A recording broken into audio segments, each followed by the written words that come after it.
দেখছি একটা কাজ করো তুমি লম্বা পাস, কত লম্বা পাস। ডেফিনেটলি আমার কাছে মনে হয় এক হাত দিয়ে খেলা অ্যালাউড, ও এক হাত দিয়ে খেলুক, ওরা পারতেছে না।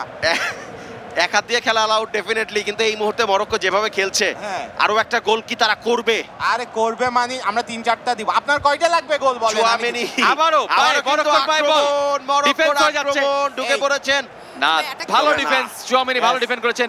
রাবিওট থেকে জিরুকে বাড়িয়েছেন, জিরু এবার গোল, চমৎকার একটি আবার কিন্তু আক্রমণে হাকিম জিয়েশ ডান প্রান্ত দিয়ে ভালো ক্রসিং হয়েছে, কিন্তু শেষ পর্যন্ত চুয়ামেনি তিনি হেডারে ক্লিয়ার করেছেন। তবে মরক্কো ডিসাইড করে ফেলেছে যে লাগলে মারপিট করব, লাগে দুই একজনকে ইনজুর্ড করে যাব, বাংলাদেশ খেলা ছেড়ে দিব না। শাবাশ শাবাশ শাবাস শাবাস, মাইরা খেলতে আসছে। খেলাটা যেমনি হোক জিততে হবে মরক্কো। খেলা শেষ, অতিরিক্ত সময়ের প্রথমার্ধের খেলা শেষ হয়ে গেল এবং এই পর্যায়ে ফলাফল মরক্কো 3 ফ্রান্স 2। আর মাত্র 15 মিনিটের মধ্যে তৈরি হয়ে যেতে পারে ইতিহাস, যেখানটাতে ওয়ার্ল্ড কাপ ফাইনালে চলে যেতে পারে একটি আফ্রিকান দল, রিয়েল ওয়ার্ল্ড কাপে না অন্ততপক্ষে এই বিশ্বকাপ গেমারুর মঞ্চে। Let's go. আমি খালি ভাবতেছি যে বিশ্বকাপ গেমারুর মঞ্চে এটা হইছে, কিন্তু এটা যদি রিয়েল ওয়ার্ল্ড কাপে হয় তাহলে কি একটা ইতিহাস হবে।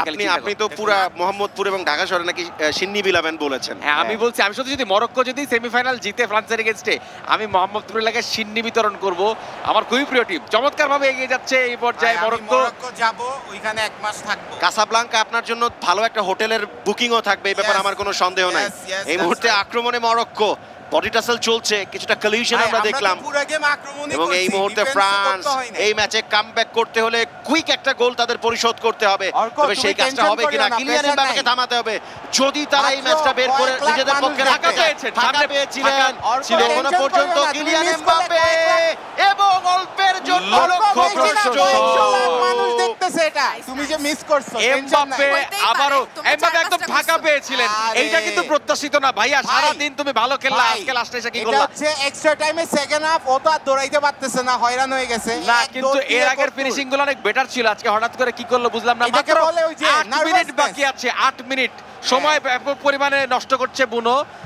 এই সময় এটাই আসলে একজন গোলকিপার করবেন ইন জেনারেলি, কারণ দল 3-2 গোলে